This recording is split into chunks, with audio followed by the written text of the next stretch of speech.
Hey guys, welcome back to the Newman Experience. In today's episode, we're going to focus on some food tips to improve your health during the seasonal transition coming up. We're about to come into fall and winter season, and this is the first time that we're going to be entering into those seasons with the coronavirus changing the way that we live our lives. So we want to give some ideas and tips and tricks to help you get through this. So I'm here with Maureen.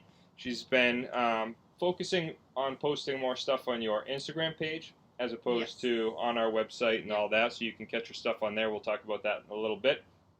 But we were talking about what type of changes do we think are gonna how the world's gonna look a little different, and we might not even realize it going into the fall and winter, right? We've noticed a few places that we've sat outside, right? We've sat outside and eaten at a few places, right? And how comfortable are you sitting outside? Like, how cold does it have to be for you, right? Like, what are you comfortable sitting outside in like a winter jacket and stuff? Um, no, probably not. No. Yeah, so I mean, are we getting close to the temperature where you probably aren't going to want to sit outside? Yeah. And I think too, the hard part is we're missing obviously that warmest part of the day by the time it's time for dinner to go sit outside. Yeah, it's a lot cooler. The sun's gone, it's a lot cooler, there's chill in the air. It just doesn't, for me personally. Yeah, so. Doesn't have the same draw. Yeah, I think that part of sitting down eating out places is that comfort and that socializing aspect and us going together as a family, you not being in the kitchen and sitting down in the house and stuff. We actually get to go someplace. It's kind of like an event. And with the coronavirus situation, we are a family that are very mindful about sitting outside in every place that we go, right? So I think that that's going to look a lot different starting around now. We're not going to be going out as much because I don't feel comfortable sitting inside places yet, even if they've got good practices going on inside. And for the time being, I'd like to sit outside as frequently as possible, right?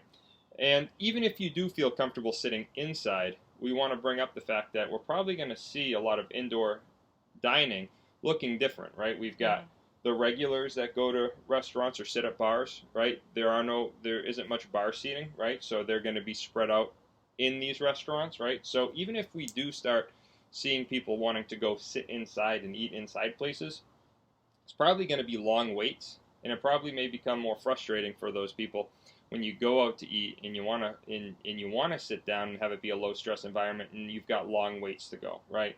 So long waits and then an abbreviated amount of time at the table. That's even true. Outside, a lot of places are limiting you to 90 minutes.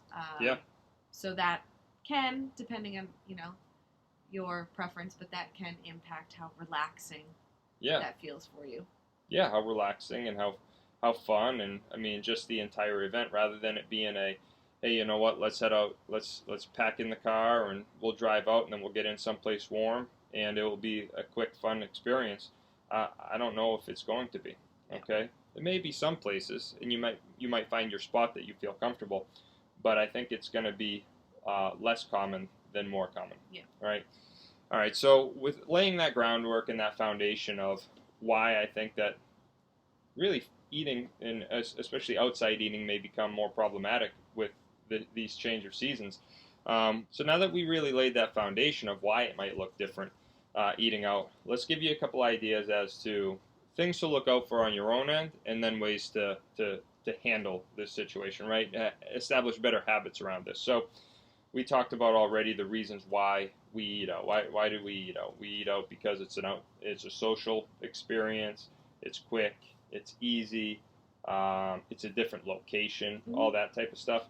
Well, and it's a break for somebody who cooks, every meal, 7 days a week. Yeah. It's a nice break for me to be able to have somebody else do that. But I think it's also more than that.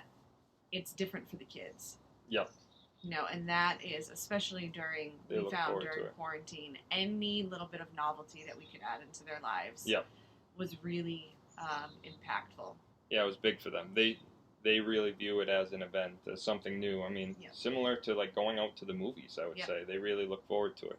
So how can we, now the question becomes, how can we reproduce that at home, right? So we've talked a little bit about some strategies, Mm-hmm. right, on how we can do a lot of that at home. So what are some of the ideas we talked about?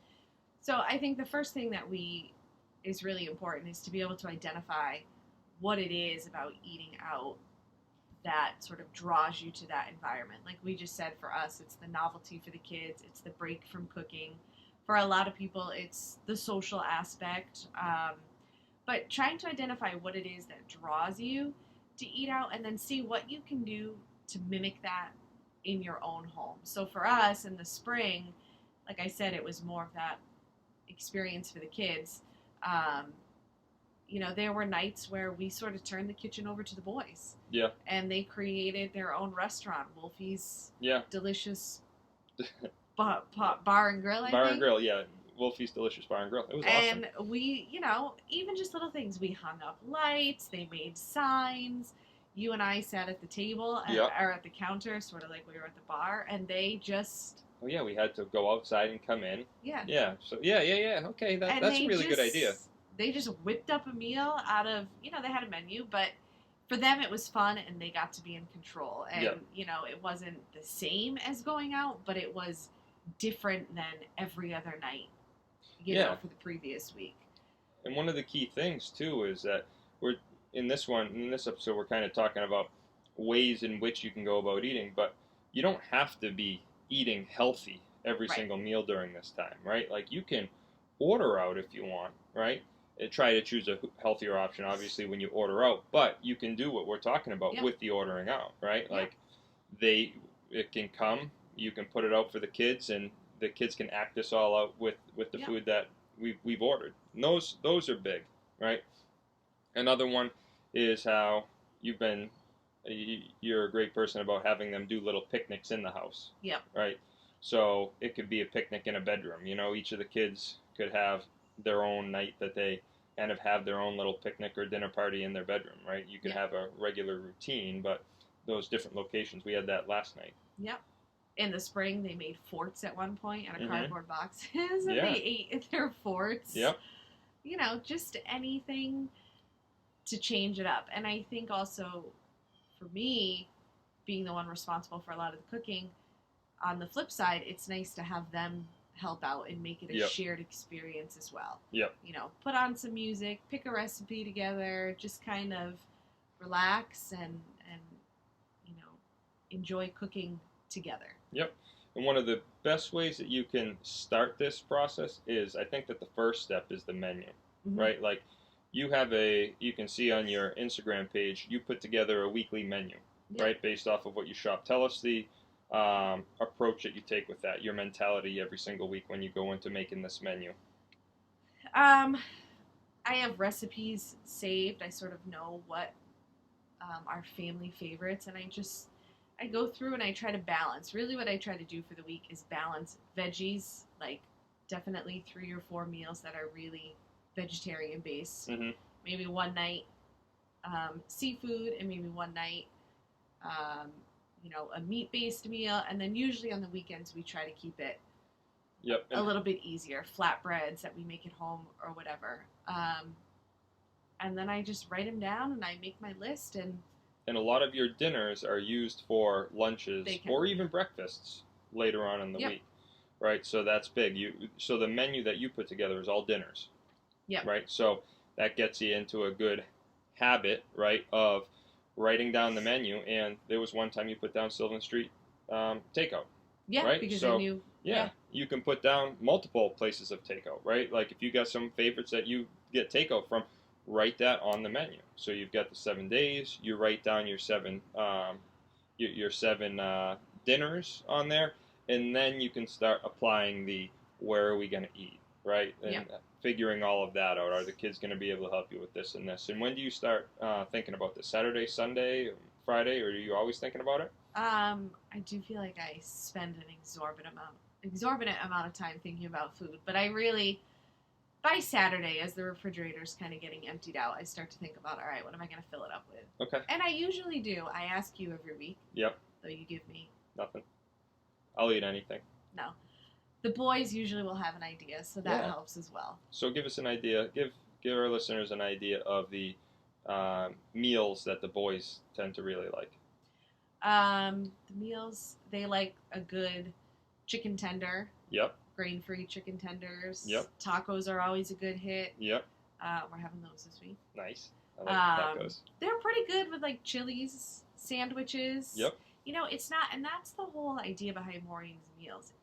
I'm not preparing 5-course elaborate cuisines every night. Yeah, like some nights it's just like tonight. It's just soup and sandwiches. That's We're it. gonna make a soup and put together some sandwiches. It doesn't have to be crazy involved in order for it to be healthy. No. If the veggies are the focus of the meal, you Yep. can add some other things. That's sort of how we approach it. Yeah, just that regularity of being able to get in the habit of cooking at home. Like we said at the beginning, I think that we're gonna be eating at home a lot more this year than we had thought about in years past. All right, so give us some ideas. We've got the menu. All right, what are other key tools or ingredients that you like to have in the house to help you with this process? You've got a pressure cooker that you use a lot. I use a pressure cooker all the time. For your soups and stuff. For my soups, for my stews, I use it as a slow cooker. Okay. And what other types of main tools do you have? Another tool that I invested in that I really like is my air fryer. Okay. What do you make with that? The plantain chips? You can make plantain chips. You can make fries in there. You can do veggies in there. I've done sausage in there, and it's been really good. And you set it and forget it, right? Like. No, that's the Instant Pot. Okay. The air fryer you have to keep an eye on a little bit more because you got to flip the stuff. Okay. But it I think adds a little bit of a different texture. Mm-hmm. To the food. Okay. Yeah, and I mean, we'll talk about this in a little bit, but the social aspect and the kids in being involved now that they're homeschooled. I mean, that the remote learning and stuff like that. All right. Now, the last thing that we want to talk about is that social aspect of eating out. Right? We absolutely love. We don't really have any friends. We don't go out and socialize with each other, but we socialize. Actually, our family. Well, our family will come out with us and stuff like that. But a lot of people, our experience is just different, obviously, because the kids are younger. But a lot of people are drawn to eat out because of the social environment. Yep, and escaping to someplace new and like that novelty of it. So what we were talking about is one of the ways that we can really combat that is just like the Zoom calls that people got into at the beginning of this coronavirus quarantine aspect is there is no problem with having your child's cohort, like if you're friends with any of the other parents, make the menu together, right? If you make the menu together with some of your friends, then you'll be able to talk about that as you're preparing the food, or even it will give you something to kind of get excited about over the course of the week. Yeah, and you could do like a Zoom Zoom cooking party. Yeah, Zoom cooking party. And, you mentioned the cohorts. I think that's important to mention, too, because so much of this is dependent on how you are sort of approaching the coronavirus. Yes, and learning and all that. And I think if you feel comfortable, if you've established that little cohort, then you might be able to have people come over. Yep. If you know that those people in your cohort are staying relatively to themselves. Yep. I think you have to find your people. Yeah, find your people, find your group that you feel comfortable with, that you trust they are have the same values as you do about trying to stay healthy, right? And then incorporate them in the process. Yeah. All right, so it really is about finding your group of people that you feel comfortable with that are practicing the same safety measures and health measures that you guys are most comfortable with, right? And I mean, you can be very creative with making this menu together. I wrote down things such as like getting the menu together and then having different parents prepare larger meals that can be shared amongst your family, your cohort, right? So even if it's like a big soup, you can send that over to so and so's house. You guys.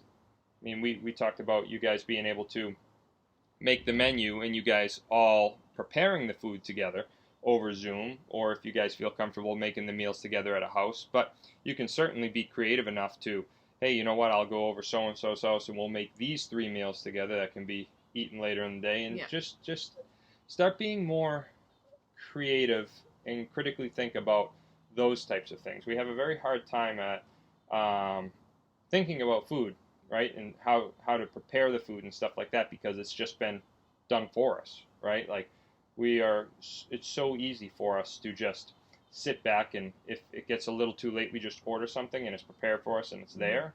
That we do have to get into a better habit about actually preparing our own food, making our own food, understanding how to do it.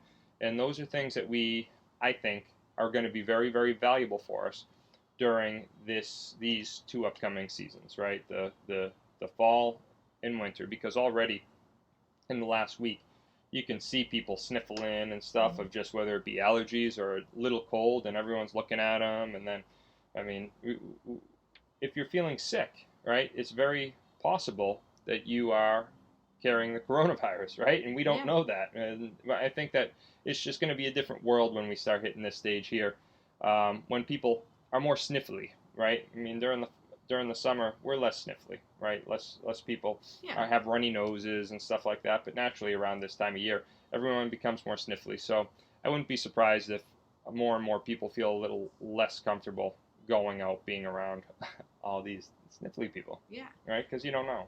And I think this is the time to, it stinks. We're going to have to probably be inside and a little bit more isolated. Yeah. But it's a real opportunity, I think, to change some of those very deeply rooted habits around food that, we may or may not be comfortable with. We were just talking yesterday about how habitual certain things are that we do. But it's an opportunity to think outside the box and start to make some changes. Yep. And you keep an eye on Maureen's _meals. Yep. On Instagram, you post most of your stuff, all the meals that we're eating. Not necessarily the recipes, but if you really want the recipe, you can reach out. And most of them are able to be found on the internet, anyways. There are variations of all sorts of stuff that you end up eating, that you end up making, right? Yep. And then check out our Newman Experience website, because we've got some great food articles or featured stories on there from months past, and you can get some ideas to help you think outside the box and be a little more creative with food coming into these next few months, okay? Leave a comment and subscribe, all right? And we'll see you next time. Thanks, bye.